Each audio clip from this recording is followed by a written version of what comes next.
Everybody. It is Mike Shea, Transworld Business Advisors here in Orlando, Florida. I wanted to crank out some rules of thumb for pizza parlors. Now, they have a saying in business brokerage that you're not a business broker until you've sold your first pizza parlor. And I've sold a couple over the years. They were not a core component of my business, but I'm doing more and more of them now during COVID. So let's talk a little bit about this.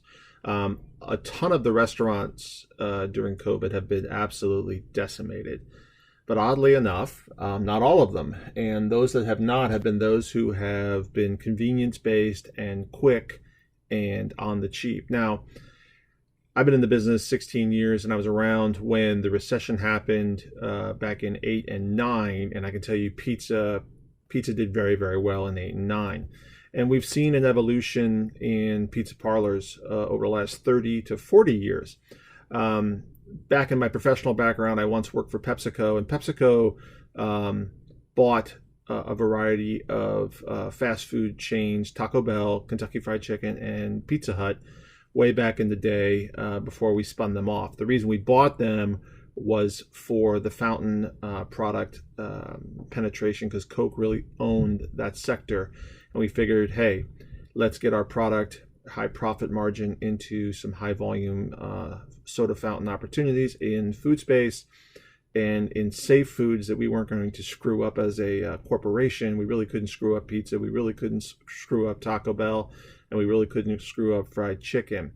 Now, those of us who are in our 50s remember Pizza Huts that were freestanding buildings that were sit down. They were massive. They had a small buffet. You'll still see a few of them way out in the Midwest, but for the most part now they are pure takeout locations. And for that matter, you've seen Taco Bell shrink down, and you've seen KFC shrink down as well, because one of the core expenses in the food space, in retail food, is the rent.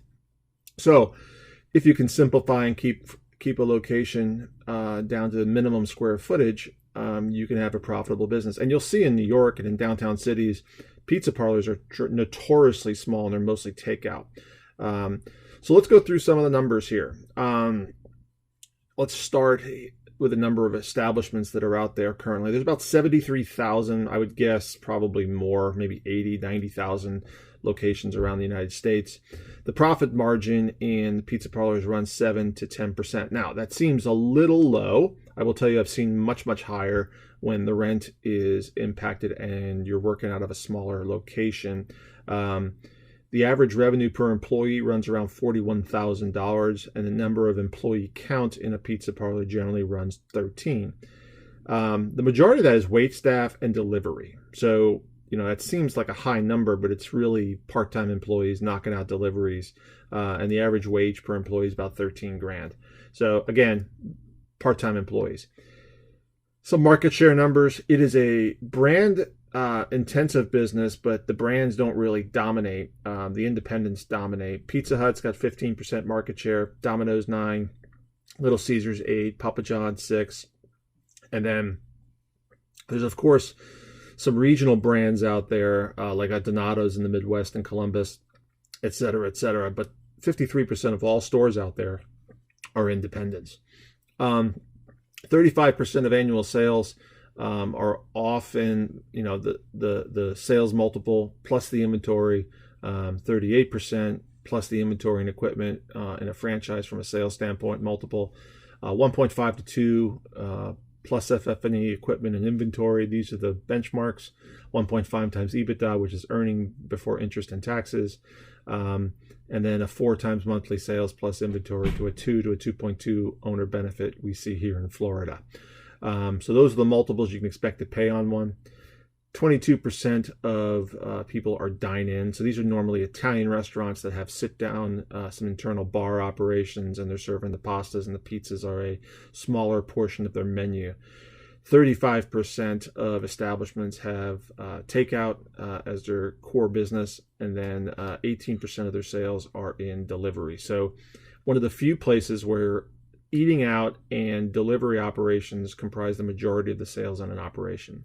In terms of mix, the average size or the size spread that you'll see out there is the average store in a plaza is doing 300 to 500. That's 37% of the market.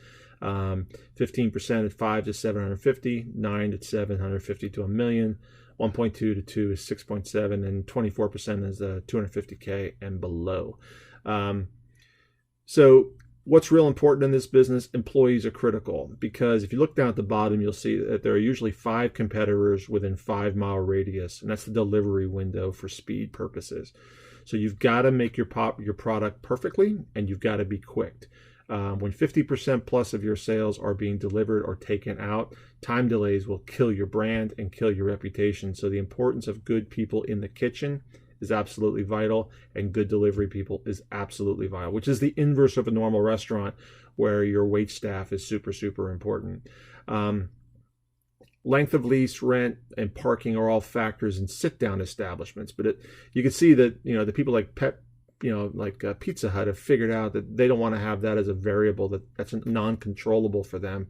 So they're moving into small strip centers where it's just pure takeout, and they're bringing the product to you. And that will be, that's why COVID, didn't impact the pizza sector. Anyways, lots of creative ways to verify cash flow, because there's a lot of cash. The average ticket in one of these places is under $20, $25.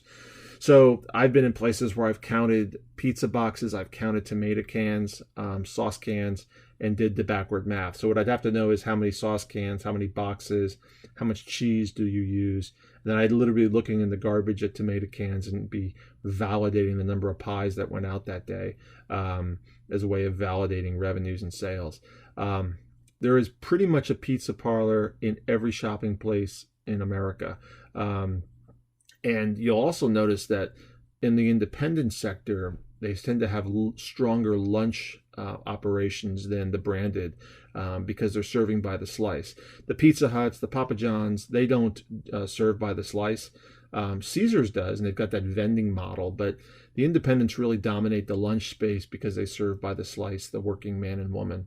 There are a lot of great chefs in this business, but they're bad operators, and they have disciplines like accepting cash and not having clean books. So in short, pizza parlors are super, super profitable. They are super, super simple, but they require good operations in terms of delivery and in terms of execution to the customer. And convenience has now become the dominant factor in the food space, and this is why they have thrived and survived during COVID. Any questions? I can do independent valuations for